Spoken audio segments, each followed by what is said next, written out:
Welcome to Samba Samba. Enjoy the video. In this video, I will explain how to make delicious soup breadcrumbs. First, select your bread. Day-old bread works best as it has less moisture, which helps achieve that perfect crispness. Next, prepare your bread by tearing or cutting it into small, consistent pieces, roughly 1/2 inch to 3/4 of an inch. This ensures even toasting. Then, we'll move on to seasoning and baking these delightful additions for your soups. When selecting your bread, aim for varieties like sourdough, a crusty baguette, or ciabatta.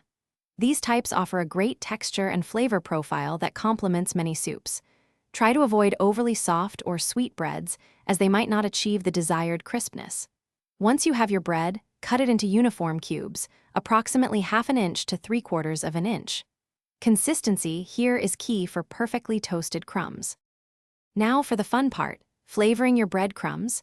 Drizzle your bread cubes generously with olive oil. This helps them crisp up beautifully and turn a lovely golden brown. Next, add your seasonings. A good starting point is salt, freshly ground black pepper, and garlic powder.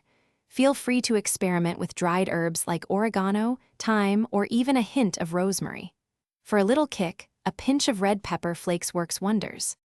To bake your breadcrumbs, preheat your oven to 375 degrees Fahrenheit. Spread the seasoned bread cubes in a single layer on a baking sheet, ensuring they have enough space to crisp up. Bake for about 10 to 15 minutes, making sure to stir them halfway through for even browning. Once they are golden and crunchy, let them cool completely. Store your delicious, homemade soup crumbs in an airtight container for up to 1 week.